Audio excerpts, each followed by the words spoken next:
So perhaps you're getting ready to head out to basic training, maybe even OSUT at some point in time, and you're wondering, what do I bring with me? Well, that's what we're going to be explaining in this video.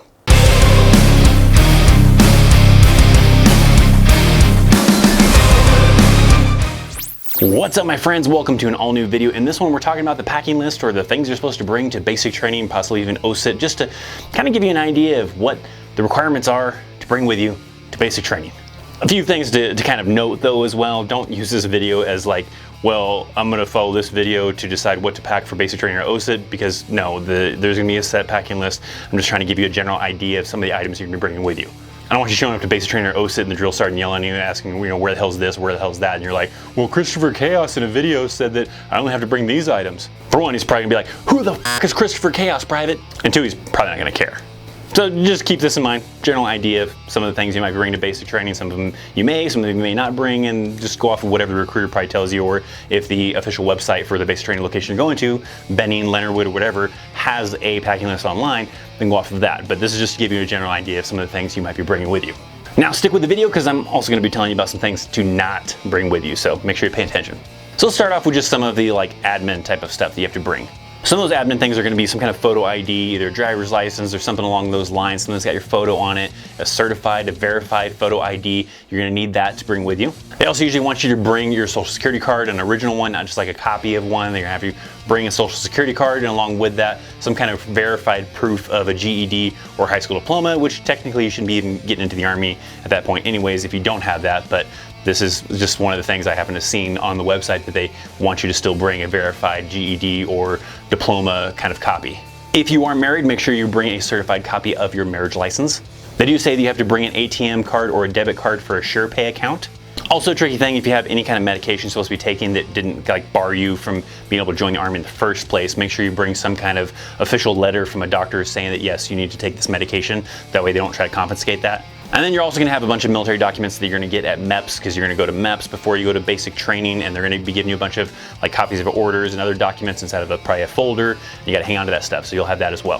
So that's a summary of just some of the items. There's still more kind of official documents you need to bring. Like I said, make sure you pay attention to a packing list that you'll probably get from a recruiter or something like that. But that's just kind of an idea of some of the document related stuff. Let's talk about some more of the physical type of items. Now they recommend that you bring some kind of, 2-day supply of civilian clothing, something really tasteful. Don't bring like your, probably blinker fluid t-shirt or, Metallica t-shirt or something along those lines. Something that looks very professional, maybe something you might wear to like church or something like that, to kind of think of it. This is for a couple different reasons. One of the reasons is like emergency leave. If something was to happen, then they want you to change to civilian clothes to go on emergency leave. If something was to happen to someone in your immediate family or something along those lines, and then other reasons as well. But they usually recommend to bring 2 pairs of civilian clothing. You will show up to basic training with some white socks. Now the important thing to remember is these white socks can't have any kind of like colored stripes. They can't have a Nike logo. They can't have anything. They gotta be plain calf length white socks. So make sure that they don't have any logos or any kind of markings on these socks. Now they also tell you to bring 3 pairs of white underwear. Why white? I don't really know, but they want you to bring white underwear. They have to pretty much be like these tighty-whitey type of underwear. They are gonna probably issue you some underwear in basic training that you'll probably wear the majority of the time, but usually have to start off with some kind of white underwear, I guess. For women, you're gonna have to bring some kind of bra or sports bra. I believe they have to either be white or black though. Also on the topic of females going to basic training or even OSUT, since females can go to infantry, OSUT, or even like MP, training for OSUT. So also make sure to bring those feminine products as well. You'll have other opportunities, like if you don't have some of those feminine products, or even like previously I mentioned those socks, you don't have enough of those socks, then you're gonna have chances to go to like a little PX to get those items, but you don't wanna get yelled at for not showing up with the minimum that you're supposed to have. So let's get to some of the toiletry type of items you're gonna need to bring. Of course, you're gonna need a toothbrush, but you're gonna need a toothbrush with a case. So make sure you get a toothbrush case. You're also gonna need razors. You're gonna need disposable ones though. Don't bring some kind of fancy Gillette or Schick or whatever, type of shaver or anything like that. No electric razors or anything like that. You gotta bring disposable razors. Along that line, probably also gonna need some kind of shaving cream or shaving gel, something along those lines. Make sure you're bringing some kind of deodorant, something, probably like a roll-on kind of deodorant. I don't recommend bringing some kind of aerosol type of deodorant, but bring some kind of roll-on deodorant.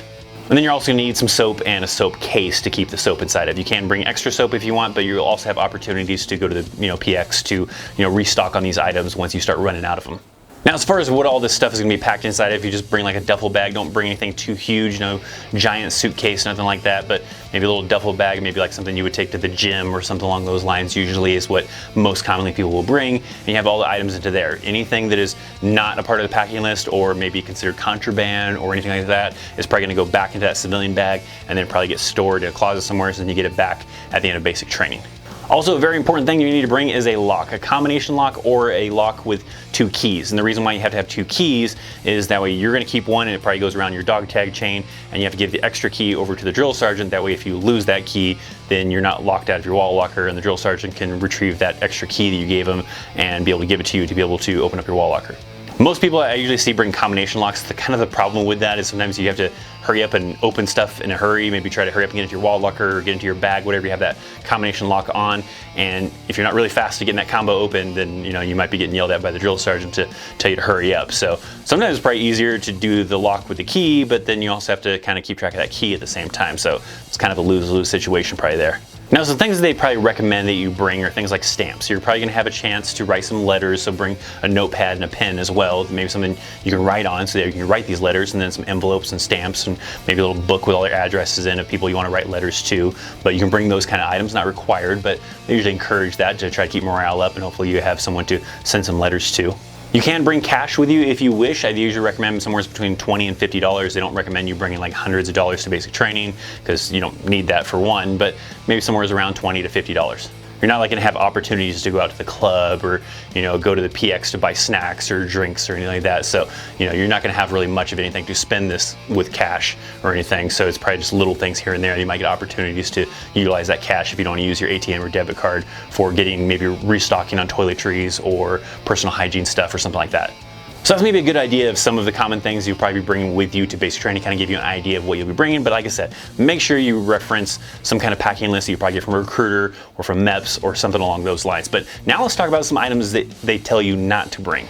The first one I kind of want to address on here is kind of a weird one because I've seen people bring these items and they don't really make too big of a fuss about it. But one of the items I saw on the Army's website that they say is cell phones. Do not bring cell phones. But yet I have heard many stories from people who've recently gone through basic training saying that they brought their cell phones, they just simply lock them up, and maybe they once in a while got to utilize the phone for a few minutes or whatever to call home and then had to lock them back up inside the drill sergeant's office or something like that. And that really varies because the drill sergeants aren't required to allow you to use the phones. It's just if they're nice enough and maybe you're doing good enough or something along those lines that they want to allow you to have some phone privileges. Otherwise you're just stuck writing letters. Sounds kind of a tricky one. Maybe kind of consult your recruiter or something like that if you can bring a cell phone or not, but don't expect to get to hang on to your cell phone. It's at a minimum going to either be locked up and you're never going to see it again until the end of basic training, or it's going to get locked up and once in a great while drill sergeants might allow you to have access to it to make a quick phone call home to say hello and talk to family for a few minutes or something. Just don't rely on that because that may or may not happen. There are also a lot of crazy things on this list, like pets. I'm pretty sure most people know not to bring their cat or their dog to basic training with them. Family members, I'm pretty sure people aren't going to try to bring their mom or whatever with them to basic training. So I'm not going to talk about some of the obscure things that you're not supposed to bring. Hopefully you should just know not to bring those items to basic training. But maybe some of the things you might not realize that you can't bring to basic training, like a car. You can't just go and drive yourself to basic training and report there and then park your car and hopefully get to use it at some point in time. No, you can't bring any privately owned vehicles with you to basic training. Also, make sure you don't bring any pocket knives. I know there's a lot of individuals out there that carry a pocket knife or a Gerber everywhere they go. Do not bring that with you to basic training or OSUT. Make sure you're not bringing any kind of entertainment like playing cards or dominoes, even like really subtle things like that. You can't have it. If you do bring it with you, they're either going to make you throw it away in the trash or they're going to throw it in your personal bag and it's going to get locked up until the end of basic training, but it's just best not to bring it. Also on the list of things not to bring is perfume or cologne. You don't need to impress anybody. Nobody cares if you're wearing perfume or cologne or whatever. They're going to confiscate that as well. Sometimes they'll allow you to have non-alcoholic type of aftershave, but that kind of varies sometimes, but can't have any kind of cologne or perfume. They're going to make you probably throw that stuff away. Another one you might not realize that you can't bring is personal reading material. Don't go bring in your favorite book, even if it's military related. Can't have that. Probably the only thing you're gonna be allowed to read while you're in basic training is you're usually given like a smart book. In fact, I think I have one around here somewhere. Kind of similar to this guy right here. This is just a soldier's manual, common tasks level 1. This probably is an outdated kind of version, but something kind of similar to this that you'll probably be given and you'll have to, just read that when you have the spare time to read. So don't be showing up with 50 Shades of Grey or anything crazy. You're not gonna have time to read that stuff. If you do have time to read, you're gonna be reading that soldier's manual.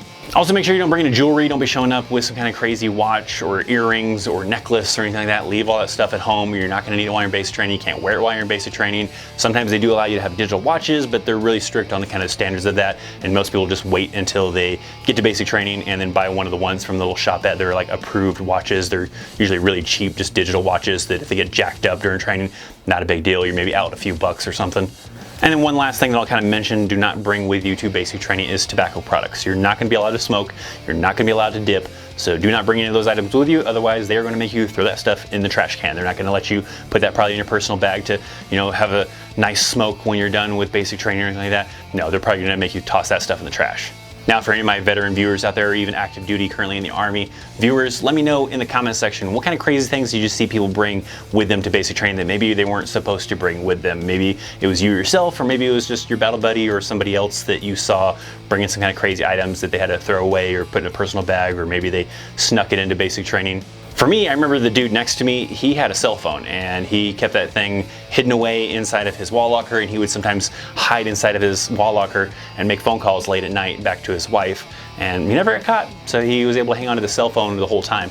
I definitely don't recommend doing that. Don't try to sneak away with trying to, you know, hide items you're not supposed to have, because if you get caught, it's probably pretty crappy. Alright, so there you go. That is the video. Hopefully you enjoyed that. Make sure that you follow an official Army packing list for basic trainer OSUT, not ThatChrisChaos's packing list. Check out some recommendations right over here for some other videos that might entertain you if you haven't seen them already. Links are down in the description. Thank you so much for watching. I'm ThatChrisChaos, and I'll see you next time. See ya.